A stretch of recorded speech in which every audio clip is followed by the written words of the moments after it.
Assalamu alaikum, David. Alaikum. I have here with me today David Duff, who's a dedicated activist from the Palestine Solidarity Campaign. So David has been kind of tirelessly advocating for Palestinian rights and raising awareness about the ongoing conflict in Gaza and Israel.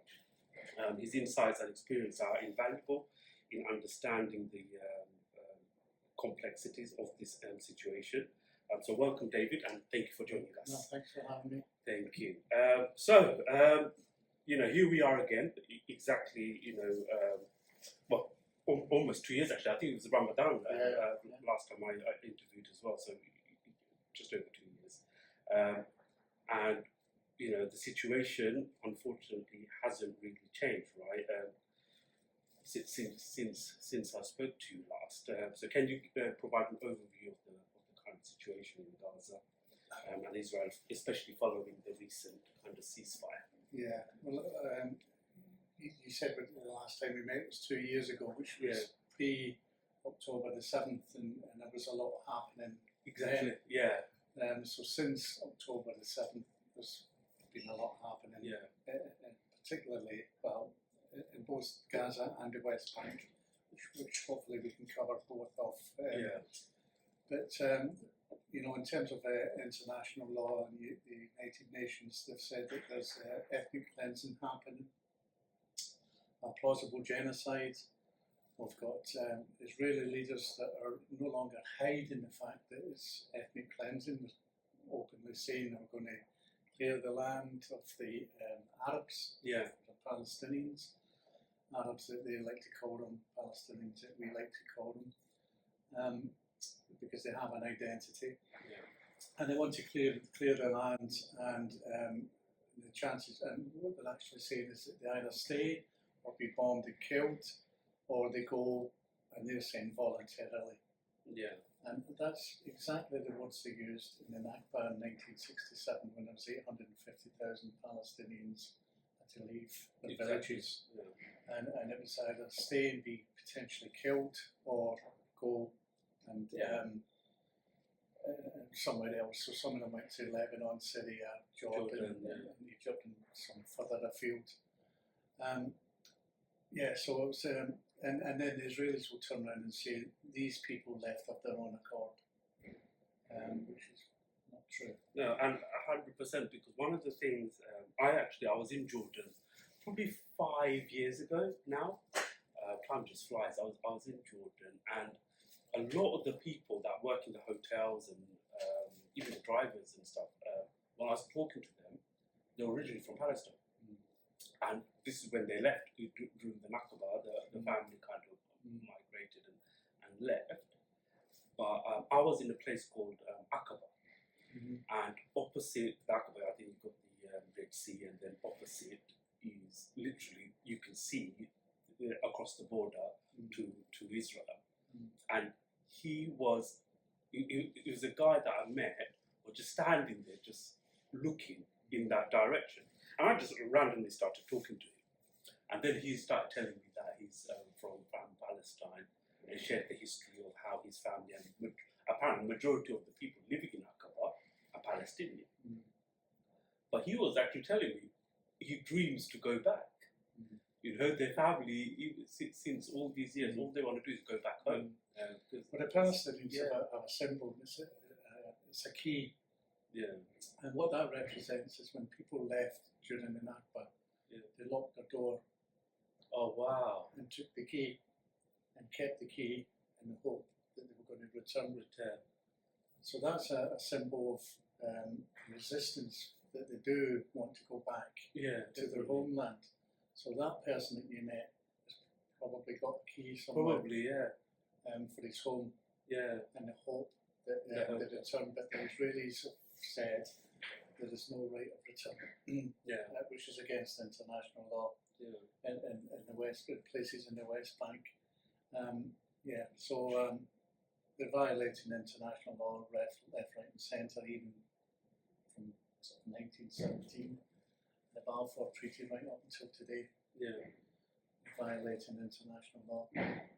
And I suppose what are your thoughts on the current situation there? Because obviously there was, I mean, we all know what's happened over October 7. Yeah. There's been so many protests, so much activity from the activists, right? Yeah. But it just feels like nothing's happened, right? It's almost like, okay, we eventually got a ceasefire, but then that broke down. And I know there's some talks of another 50-day ceasefire happening at the moment. What are your thoughts on that, on why that broke down? Well, there's been, first of all, there's been many supposed ceasefires. Yeah. And Israel will turn around and say that we've put peace proposals to the Palestinians on a number of occasions, and the Palestinians have walked away. And the scenario that I use for that is if you had a cake, and I came, and I took a piece of your cake. You don't know me, and I took a piece of your cake, and you say to me, "What are you doing? This is my cake." And I say to you, "Well, I'm taking it now. Shall we negotiate with what you've got left?" And you say, "No." That cake first. Give me my cake. Give me my cake back. It's my cake. And I'll say, I've tried to offer peace to these people, and they refuse to even talk to me about it. So what I'm going to do is I'm going to take another piece of their cake, and you say, "Stop. That's 2 pieces of cake you've had. This is my cake." And I'll say, "Well, shall we negotiate what you've got here?" "No, I want to negotiate what you've taken." No, that's not on the table for negotiation. And I keep continually doing that. Then that isn't fair. No, of course not. It's your cake. And what gives me the right, and some people believe, the Zionists believe that God gave them that cake. But it's your cake. You went and bought it, you've had that cake for a while, and so on and so forth. So in terms of so there's really sort of put a spin on things to say that the Palestinians don't want peace. And with this ceasefire within Gaza, the first thing I want to say is I condemn October the 7th, of course, and what happened in October the 7th. And my heart goes out to the people that lost innocent brothers, sisters, aunts, or whatever the case may be. So I actually condemn that, but the Israelis will try and put a spin on things as well. One of the stories that came out of October the 7th was, I don't know if you heard about it, the 40 beheaded babies. Yeah, I remember that. That was plastered all over everywhere, the world media about these 40 beheaded babies. And it got a lot of people that don't know too much about the situation to be effectively on the side of the Israelis. But lo and behold, there was no 40 beheaded babies. So I always say that there's 3 sides to a story. You've got one side, the other side, and then you get the truth. 100%. And I try and look at both sides and make up my own mind. I've looked at both sides, and my mind is made up. The Palestinians have got justices that are happening to them every single day. 100%. Every single day. So with this so-called war, and it's not a war, it's not a conflict, because you've got the 4th most powerful army in the world against 2 million people within Gaza. Just over 2 million people, and the Israelis regard every single one of them as Hamas. There's no, according to the good leaders, there's no innocent person, whether it's a newborn baby or a baby that's in a mother's womb, or whatever the case may be. And what the Zionists believe is there's no good killing somebody that's 18 or over. Will kill the roots off. So they actually target children. Deliberately. And that's why there's so many children being killed. Israel will say, well, Hamas are using them as human shields and so on. It's not, it's a nonsense. No, of course, especially when, they tell them where to go, and then they bomb that place. They bomb the refugee camps. Hospitals, they make excuses that Hamas is hiding in the hospital, there's a tunnel underneath, they're hiding underground. But what's the excuse for the refugee camps? What's the excuse for, innocent people walking around and getting shot. Yeah. We've seen videos of that, right? Yeah. Women just walking up, and all of a sudden you see a sniper just shot them. You know, this is what's happening.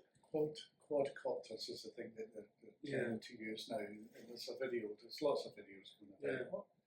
And there's a video of a grandmother holding the hand of a 10-year-old grandson. Yeah. And she's got a white flag, and a quadcopter shoots her. Yeah. And dead. It's horrible.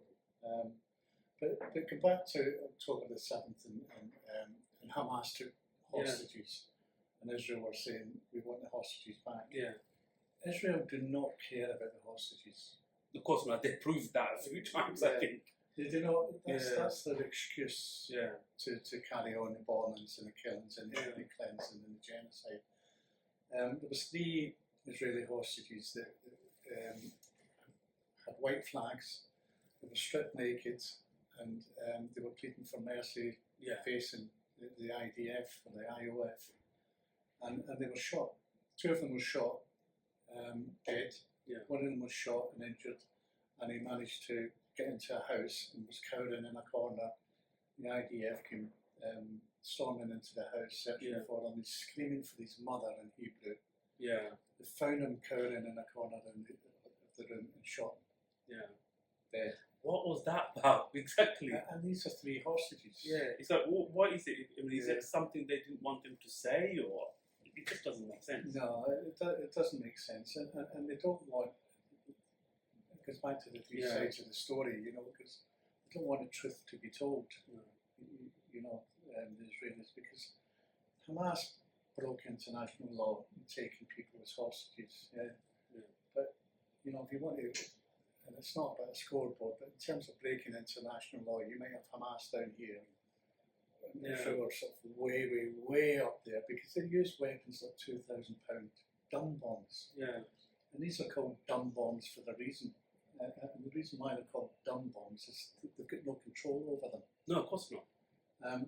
So these £2,000 bombs that are handed to them by America, bombing, landing on, they don't know where they're landing because they're dumb bombs. Yeah, they don't care where and this is where most of the deaths and everything are coming from. And they know, you know, what's going to result from it. Yeah. You know, they know about the death. It's not like they don't know the population that's there. But one of the things is that worries me a lot about the, I suppose, the Israel side, or the Zionist side, is the argument that they use, and some of the language that they've used to kind of say the reason why everybody's Hamas and everybody's kind of accountable is because they voted Hamas in as their political leaders of the party to represent them. Right? Yeah. So if they voted them in, they're responsible. Right. And the reason I mention it is because when people like ISIS and Osama bin Laden go around trying to recruit people, they use a similar argument. Well, actually, they use the exact same argument. It's like, no, you know, you can go to America and cause destruction and terrorism, and the people aren't innocent because what their leaders are doing, they're responsible for, because it's a democracy, they voted them in. So they're using the same argument that the terrorists use to try and recruit terrorists, right? I think the first thing I want to say is Yasser Arafat, who was Fatah, it was very powerful.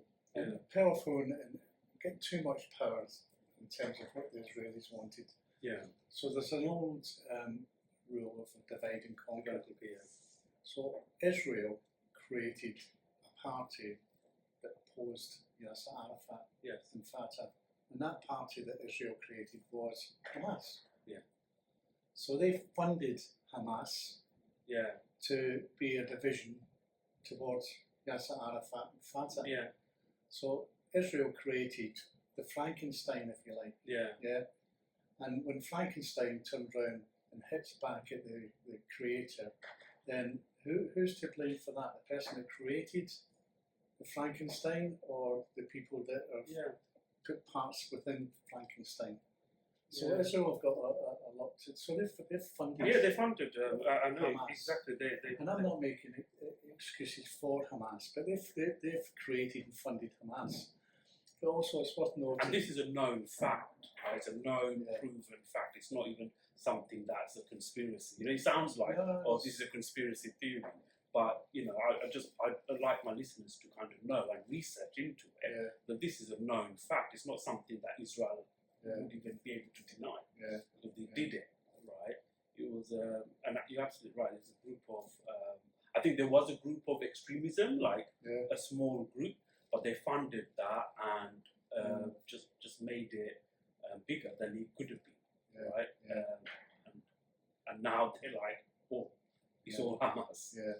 But And some people say, the Israelis will say, or some people, supporters of Israel, will say, what happened on October the 7th justifies Israel's reactions yeah, to what they're doing Yeah. within Gaza. Well, then the flip side of that yeah, can be what happened pre-October the 7th can justify what, in terms of their argument, can justify what Hamas done. Yeah.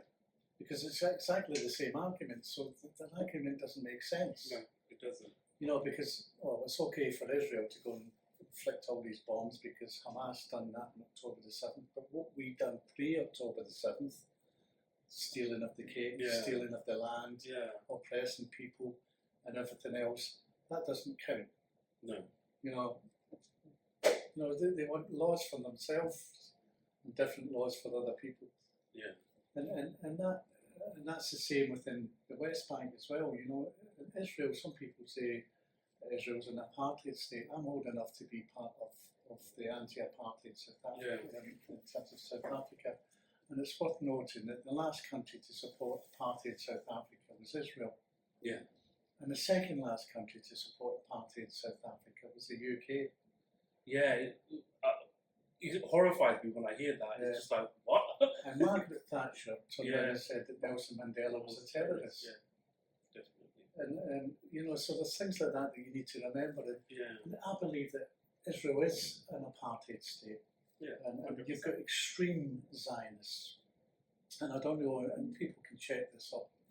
And what I'm saying is right. You know, they can check up and try and prove me wrong. And I challenge anybody to try and prove me wrong. But in I think it was around about 2006, maybe a little bit later, I don't know, that Ethiopian Jewish women were getting injections to stop them from having babies. Wow. And that is a wall. How many people in the West know that? Yeah. And that's been openly admitted by Israel. But it's you never hear of They it hear about it. on our mainstream media. You know, Yeah. that they were giving people injections to stop them from having babies. I don't know why. I'm presuming is it because they're black? Of course, because it's almost like, remove the black from Jewish, Yeah, because obviously there are black Jewish people Yeah. all over the world. Actually. yeah. So that's just. And horrific. that's a bit of a, it's a mind-blowing thing that you hear and you think, wow, it doesn't stop there with Israel. You know, No. there's loads of things that I can go on about that makes them an apartheid state. Yeah. You know, in terms of Israel, we say, well, there's 20% of Arabs that are living within Israel. And they've integrated well and so on and so forth. But they're not allowed to talk about an Nakba. No, they don't like to. The people, Yeah. the 20% of Arabs that effectively were displaced or Yeah. possibly displaced in 1967, it's illegal to talk about a Nakba. You Yeah. can't even mention it. If you talk about Nakba, which means catastrophe, then the chances are you'll go to prison. Kind of, And there's two different lines of the prosecution within Israel. If you're an Israeli, you will go down the civil prosecution route. Me as a Palestinian, I have to go down the military route. Wow. So there's two different laws, basically. laws. Yeah.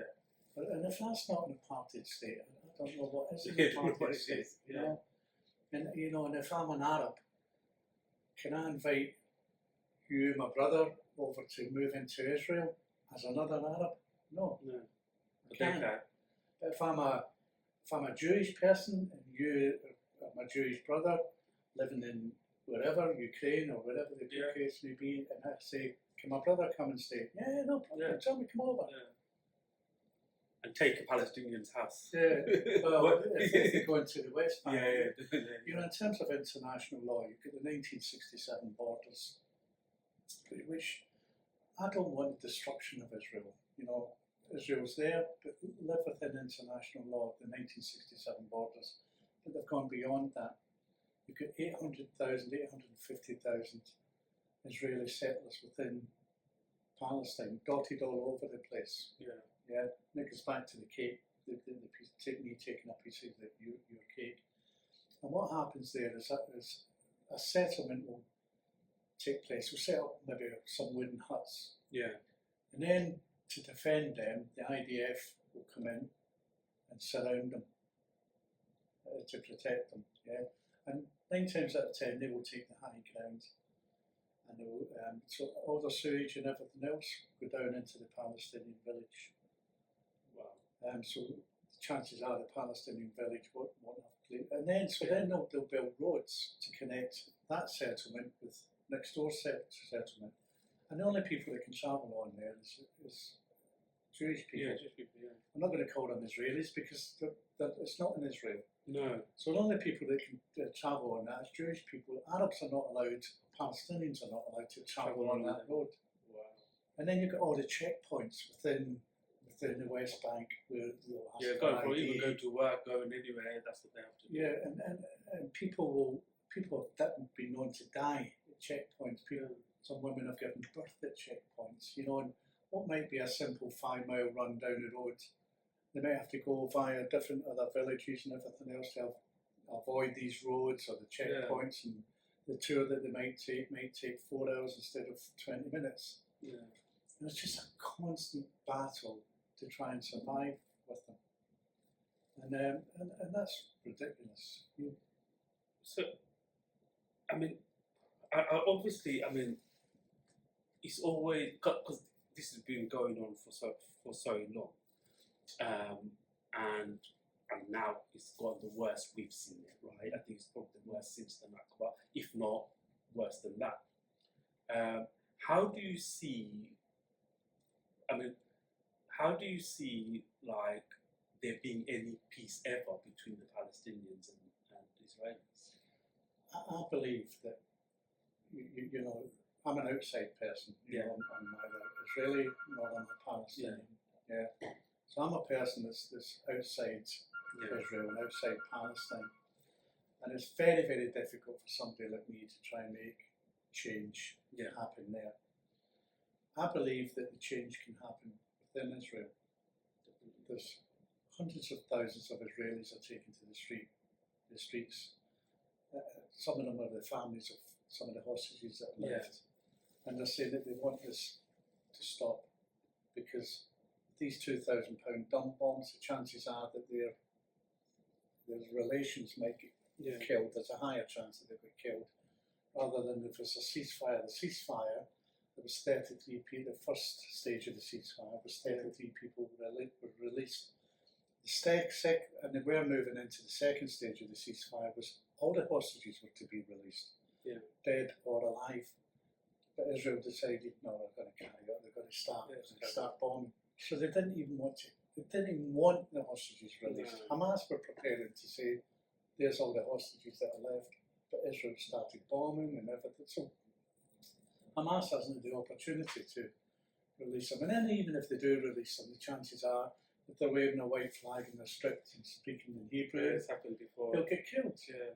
So Gaza at the moment is a dangerous place. So there's organisations within Israel at the moment, people like Standing Together, who want a real peace. You know, they want Palestinians and Israelis to live side by side and have equal rights. And it's very, very and these are very extremely brave people within the Israeli society. And one of the demonstrations recently within Tel Aviv, there was a white supremacist Zionist rammed the car into these supporters who wanted a ceasefire and injured one of the leaders of Standing Together. So this is a Jew. I believe it was a Jew, hitting another Jew because they've got different views. Different views, yeah. Yeah, so not all Jews are Zionists, No, of course not. and not all Zionists are Jews. No. You know, so these are extremely brave people. But if I can link it to Milton Keynes, Yeah. there's a branch of Standing Together. We call them the Friends of Standing Together. So there's a Milton Keynes Friends of Standing Together branch that's been set up. Okay. And I know the lady that's been behind setting this up, and she's a Jewish lady. And I said, how's it going? I won't mention her name. And she says, David, it's extremely difficult. I'm coming under a lot of pressure from people within my community, within Milton Keynes. Yeah. And I said, really? I said, why is that? I've been told that I'm not a Jew. Yeah. I said, what do you mean you're not a Jew? I've brought shame to the Jewish faith, and I'm not a Jew because I want peace. And I said, you know, that's in itself is anti-Semitism. Yeah, exactly. You know, so you've got a Jew who wants the genocide to carry on, calling a Jew who wants peace not a Jew. Not a Jew. You want peace, you're not a Jew. You know, so which goes against the Torah. Yeah, of course. You know, in Judaism, they want peace. They want people to live side by side. Yeah. So who's the right Jew and who's the wrong Jew? You know, And it's not like it's not possible to live side by side. I mean, Palestine itself, or Jerusalem, proved that they can live side by side, right? Yeah. For hundreds of years, they lived side by side. Yeah. Where, even though I think, I can't remember the full thing. I can't remember if it was a Christian or a Jewish person that had the keys to the mosque. Yeah. So it's like, it's crazy. Yeah, well, in Christianity, you know, Jesus Christ was born a Jew. Yeah. You know, so I just, you know, that shocked me that we've got, you know, a city like Milton Keynes. Yeah. You know, we've got that sort of thing that's going on. You know, and if that's in Milton Keynes, there'll be a lot more of that sort of thing happening within Israel. Yeah, of course. You know, and I've heard. It's like that voice needs to be stamped down, right? Turned down. And be quiet. But that, you know, I had a meeting with MP about. I've got a friend from Gaza, and I was chatting to the MP about stop sending arms to Israel. Yeah. Which was part of the meeting, and I mentioned that to her, and she was shocked. You know, and she says, "What, in Milton Keynes?" And I said, "In Milton Keynes, you'll get that happening." Yeah. You know, it's mad. so I believe that the pressure can come on if we can support groups like Standing Together. Yeah. I believe that the pressure, and they are getting more and more. They're trying to silence them within Israel. Yeah. But there's more and more people that are rising up and saying, no, we don't want this. You know, we don't want the killing of children, we don't want the killing of babies and so on and so forth. So I believe that will happen. What people like myself can do outside is we can put pressure on our MPs. Yeah. We had a council here that didn't back a ceasefire. Yeah. Myself and a few other, and I call them rebels, disrupted the mayor's inauguration, and people started to take notice of us. Yeah. And the result of that is we got a motion tabled for Milton Keynes Council to back a ceasefire, and they did, and the vote was 48-0. And that's the sort of thing that we can do. It's not easy. No, it's difficult because I remember that day, right? And I was obviously recorded the event, and what worried me that day, and I'm glad there was a positive outcome from it, and you basically got the result you wanted, right? When you're disrupting that. But what worried me was there's people, they're councillors, even from the Muslim background as well, and also people that I know that are pro-Palestinian and support, I suppose, the two-state solution, and they want to free Palestine. But they were putting pressure on me to give them the camera, and they just wanted that recording to disappear, right? And that worried me because they are so scared and afraid of their position, right?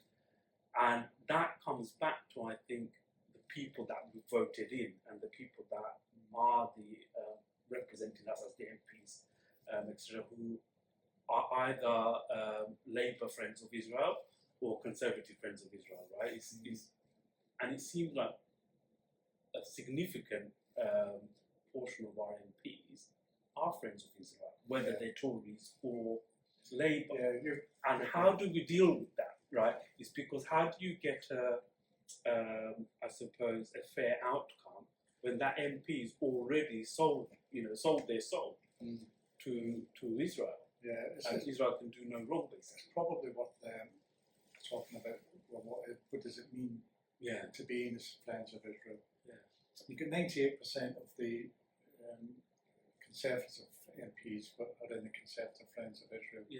Around about 50%, 60%, I could be wrong with these figures, are in the Labour Friends of Israel. And then you've got other Friends of Israel that are their groups. And what it means to be in the Friends of Israel is they will pay for you to go to Israel. So Israel will pay for you to have a trip. And often it's done as a group. If you've got new MPs, they'll go as a group. And it will take them around different sites within Israel and talk about how God gave them the lands, how it's in the Torah that this is our land, and so on and so forth. And they'll pull on their heartstrings, and this is what I totally disagree with. Is they'll start talking about the Holocaust, which has got nothing to do with the Palestinians. As bad as the Holocaust was. So they'll pull on people's heartstrings and mention the Holocaust, and they'll take them to Holocaust memorials. So they're actually using the Holocaust for their own personal gains. And they'll take them to Israel and take them around all these different sites. And in return, they will give them financially £14,000. And the reason why I mentioned that number is an exact number. Legally, that's all they're supposed to take. Okay, fair enough. They took a penny more than that, then they're in breach. They're in breach. But if you think about that, there's 98% of our Conservative MPs. The majority of our Labour MPs are taking us £14,000. And in return, when it comes to Israel and voting for anything, they vote for Israel. And that's we had something like cash for questions. This just should be completely illegal, right? Just so there's a foreign country that are giving our MPs money to support them. And I just find that bizarre. Somebody, we had an ex. And how many other things are like that as well? That's what we know of. This is what we know of, right? There's business opportunities and so on, arms, trades and things like that. We had an MP here, Ian Stewart, and I challenged him at a couple of meetings, public meetings, and said, who do you actually work for? Because you're supposed to represent Milton Keynes and you are taking money from a foreign country. So for a resident of Milton Keynes, I don't want you to do that. And then his answer to that was, well, you've got a Labour Friends of Palestine or a Conservative Friends of Palestine.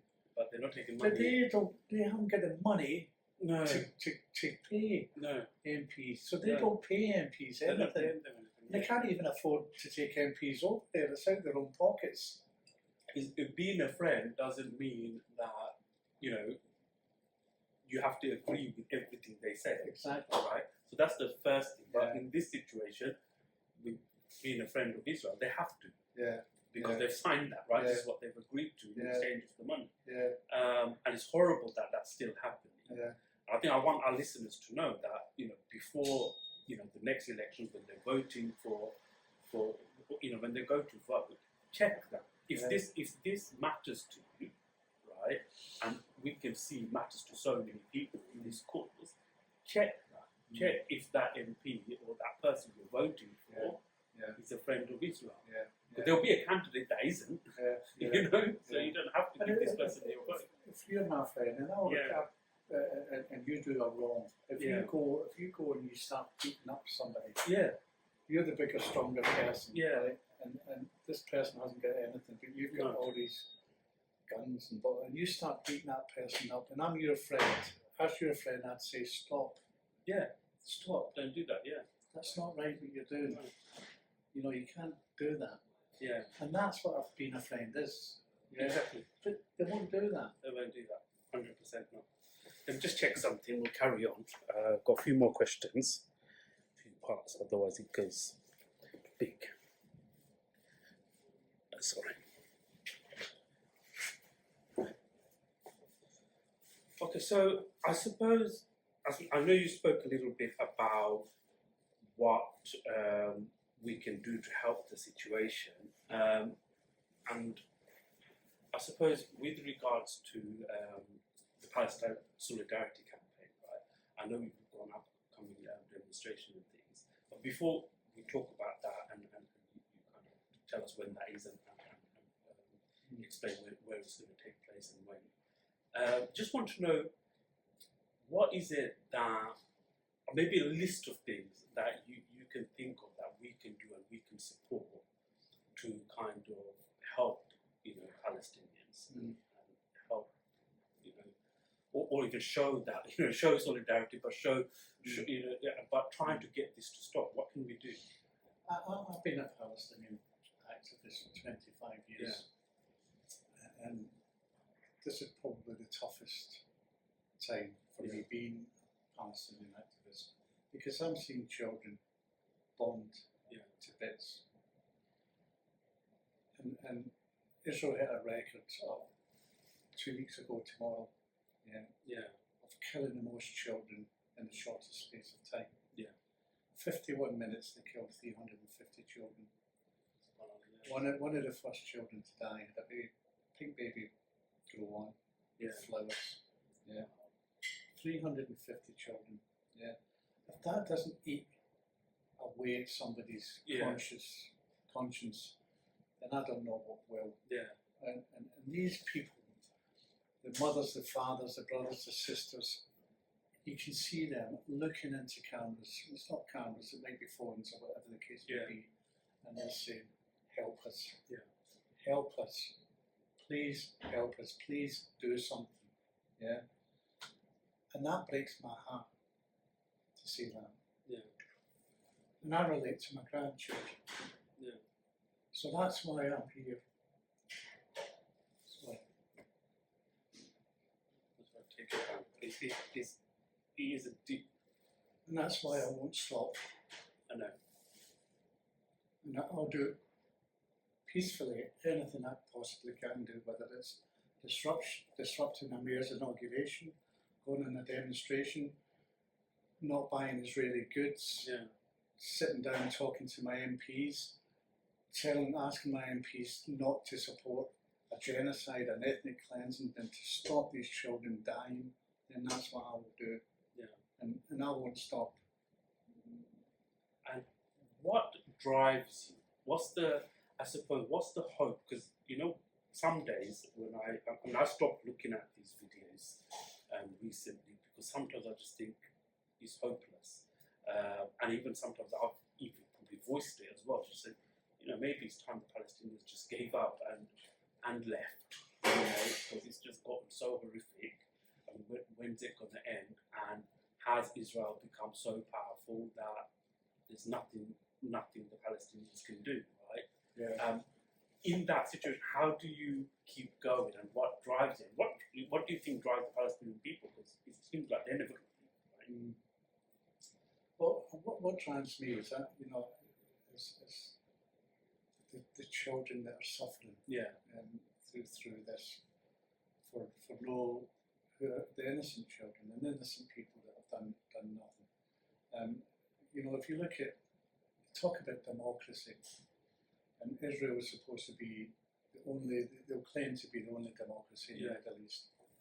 You've got the most powerful country in the world, who claim to be a democratic country that's supporting Israel. So Israel's the fourth most powerful. It's got the fourth most powerful army in the world, and America's got the most powerful. So you've got a combination of these two people, and you've got people like myself that are up that say, no, that's not right. Me alone what chance have I got to stop the fourth most powerful army in the world and the most powerful army? Yeah, No. right. Yeah, No. But people power yeah, can stop it. Yeah. They said that, apartheid wouldn't fall. Yeah. They said there would be no peace within Northern Ireland. yeah, of course. And there was. Regimes fall. The Roman Empire fell. Yeah, There's lots of other empires fell. Hopefully Zionism will fall as Yeah. well. Yeah. yeah, And Israel can stay within the 1967 borders and there can be a true peace within the region. But at the UN, and these two countries claim to be democratic, the UN constantly votes around the Palestine-Israel conflict. And 138 countries voted to either stop to have a ceasefire or recognise the state of Palestine, so on and so forth. And the setup within the United Nations is you've got 15 members in the Security Council, yeah, 8 of which, or 7 of which are permanent members, and then you've got 8 that rotate around the other members Yeah. that sit on the Security Council. So if there's a vote like that, it comes to the Security Council. So 138 countries have voted for it and it goes to the Security Council. And at the Security Council, out of 15 people, something like 12 voted for this resolution to come in. Israel would vote against it, yeah, and then America would say, use the power of veto, yeah, say that's not coming in. yeah. So where is the democracy there? No, You've got the yeah, overwhelmingly, the vast majority of the world want peace, yeah, yeah, and they want killing to stop and so on and so forth. And you've got these two countries that claim to be democratic, dictating the situation. dictating to the Yeah. whole world Yeah, that they actually don't want peace. yeah, For whatever reason, they'll come up and say, well, they didn't say this about the land, and they didn't, and so on and so forth. It's all delay tactics. It's all reasons behind it. So I personally can't stop. Sometimes I look at the situation and say, they can't win. But what's my alternative? To just turn my back on yeah. Can't be done. kids Yeah, that have been people that yeah. have been kicked out of their house and so on. Yeah, I and can't. that's what I say to people. It's easy to be on the right side of this. Yeah. Right? Just think about where are the innocents, right? And we can see, all of these innocent children, families being bombed every day, killed every day, or every minute, like you said, right?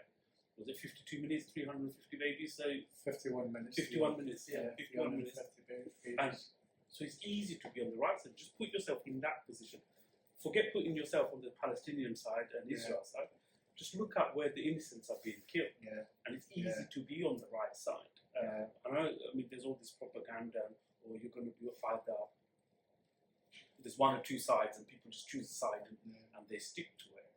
But I think I say to them, really look at yourselves and just listen to your heart when you see it. I speak to some people, and they'll say to me, and I'll say, you come to the devil. No, but I'll pray. I'll pray for peace. So you're not coming to the devil. They might be busy, they might have other things on. So my priorities is to go on a demonstration or do whatever I have to do. That's my priority. Yeah.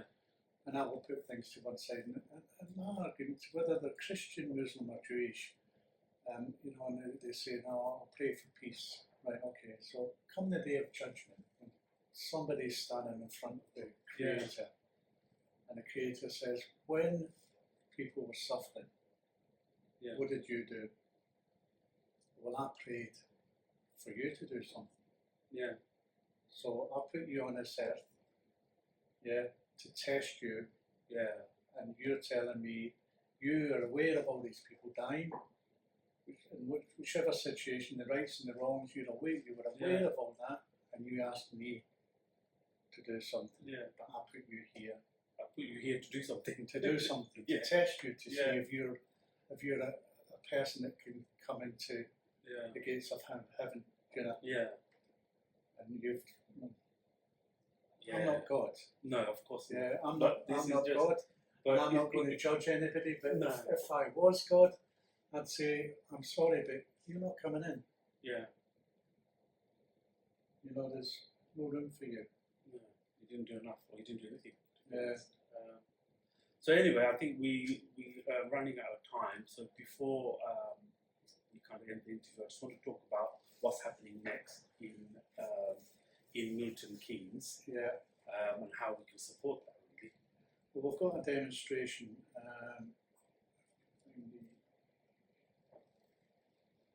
We've got a demonstration a week on Sunday. It's the 6th of April. Most of well, I know that the Master at Coffee Halls made an announcement for it. Okay. It's outside Marks and Spencer, and the postcode is MK9 3 Golf Bravo. It's in between outside Marks and Spencer's and the Costa. There's a little sort of amphitheatre there. Yeah. And we're going to congregate there. There's going to be some people going to do some talks. Yeah. And then we're hopefully going to march round the city centre. And we've done these demonstrations before, and the idea of these demonstrations is to raise awareness, to be the voice of the people of Gaza. It's surprising the amount of people that don't know what's going on. There's very little on our TVs now. Yeah. You know, if you switch on at the moment, it might be something with, I don't know, an MP's done something wrong or whatever the case may be. And there's very little on there about the genocide. Yeah. And we need to keep raising the awareness. I go to a gym and I started I do a spinning class. And this is an example. And I set up my bike 15 minutes before the class is due to start. And there's a few other people that set up their bikes, raise the saddle and stuff like that. And I had a Palestinian top on. And I walked in and said, good morning, because there's quite, some people are regular and everything. And somebody turned around and said, what top's that you've got on? And I said, oh, it's my Palestinian top. Yeah. And there was silence. Wow. And they were all busy fixing the seats and so on and so forth. And I thought, exactly the same as you, I went, wow. Yeah. And I said, if anybody wants to come to me, to talk to me about it, I'm willing to talk to you about why I'm wearing a Palestinian top. Yeah. Nothing. And nobody, but you've got to engage peacefully with people, because the amount of people that don't understand, they don't know, and the reason why they don't know is because things have been silenced. Yeah. You know, we don't see it on the mainstream media anymore. And I suppose, I suppose because of social media and things, there is now a lot more awareness, and people are a lot more vocal about what's happening. But one of the things I want our listeners to know is, and people might not be fully aware of this, we might see videos coming on our Instagram and our Reels showing what's happening in Palestine, but that's because the algorithms know we want to hear about that.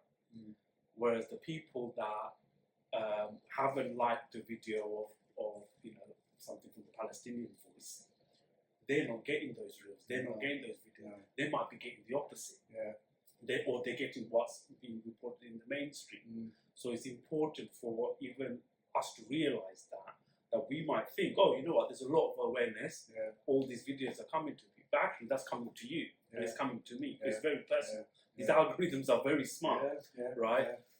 So it's important to kind of support these demonstrations, come to these demonstrations, right? Support the boycotts or participate in boycotts, I should say, and participate in the demonstrations. So hopefully we'll see everyone there. Potentially people have got fear, but if I can touch on another thing, if I may, it's if I take Hollywood, you've got, and I don't know her name, the lady that plays Wonder Woman. Oh yeah. Gal Gadot. Yeah. Yeah, I think so. Who's very pro-Israel. Yes. Yeah. She was part of the military, wasn't she? I think. She was an IDF sniper. Oh, IDF sniper. Wow. She was a sniper. I didn't know she was a sniper. A sniper in the IDF. Now, I'm not a military person. No. But a sniper to me is somebody that sort of hides and shoots somebody. Yeah. I don't know who she shot. Yeah. But she's standing up there and saying about Israel and so on and so forth. Yeah. Then you've got the one of the directors of the film No Other Land. Oh yeah, No Other Land. Who Yes. got an Oscar. Yeah. Yeah. The Palestinian director was attacked by his home was attacked by Israeli settlers. Yeah. And he was lynched. Yeah. Yeah. Brutally beaten Yeah. and lynched up. Yeah. Horrific that was. They managed to get him into an ambulance. Yeah. He fought back. Yeah. He fought back, and if somebody comes in with big poles and sticks, you're going to try and fight back. Yeah, of course. And whatever else. So they put him in an ambulance, and he was on his way to, we're going to take him to the hospital. The IDF stopped the ambulance, got him out of the ambulance, and took him to an Israeli jail. Yeah. To question him about the fact that he Could have been dead, like. that he dared to hit back or hit out these illegal settlers That attacked him. The mob attacked him, right? Yeah, and he was eventually released. I feared for his safety because there's lots of other people that have been doctors and nurses in Gaza that have been taken into custody, and you never ever hear or see of them again. And he was released, and he said, I thought I was going to die. Yeah. I thought I was dead. And so there's Hollywood. Yeah. This guy's got an Oscar. Yeah.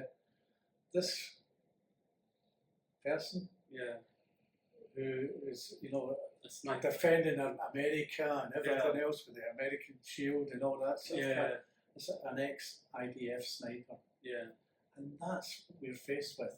Yeah. Because if I went to the cinema just now, the chances are I would see more of this girl than I would of No Other Land. Of course. Yeah. And if I really liked that movie and it came out, she stood up and said blah blah blah about Israel. I said, oh wow, that's that woman it was in. Wonder Woman. She's right. Yeah. Go Israel. Go Israel. Yeah. And that's what we're faced with. Yeah. That's the subconscious. They're trying to brainwash us. Yeah. And we need to sit back and say, hold on a minute, let me look into this. Let me, read Ikra. Yes. And start and look at the other side. Look at the other side of the narrative. Yeah. And that's why I am here today. Yeah. I wasn't prepared to. It's like we went to war in Iraq over weapons of mass destruction, and there wasn't. And 1 million people were killed. Yeah, 1 million people count what that caused. Yeah. The Middle And then East. you can go on and on. Apparently, that would even cause potentially the creation of ISIS as well. All of this, right? Yeah. So it's crazy. But anyway, thank you for talking to me again and being here. Let's just remind the listeners that the demonstration will be on the 6th of April. 6th of April. Meeting at Marks and Spencer's. Yeah. I think it's not hard to miss in the city. Hopefully. What time was it? 2 p.m. 2 p.m. Okay. We need as many people as we possibly can. Be the voices of the Palestinians. Yeah. They want us to tell the world what's happening to them. Yeah. We owe it to them. Yeah.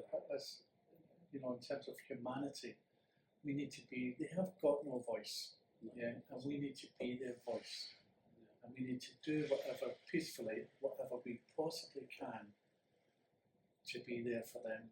Because as every day goes past, and I hear more and more children are getting killed, bombed, shot, and everything else, I think I haven't done enough. Yeah. I haven't done enough. I need to keep going. I need to be doing things like this. I need to go on demonstrations, meeting my MPs, talking about BDS, going to the gym wearing my Palestinian top, and be proud. Be proud of that, yeah, of course. Because I'm on the right side. Yeah, we know we are, right? Yeah. Anyway, thank you. And you really are an inspiration for us in Milton Keynes, and thank you for your leadership and the demonstrations you're organising and the disruptions. And we kind of here to support you. So whenever we can. Inshallah, I'll be there on the 6th of April, and hopefully our listeners will Bring be a as well. camera. Yeah, we'll do. All right, thank you very much. Okay.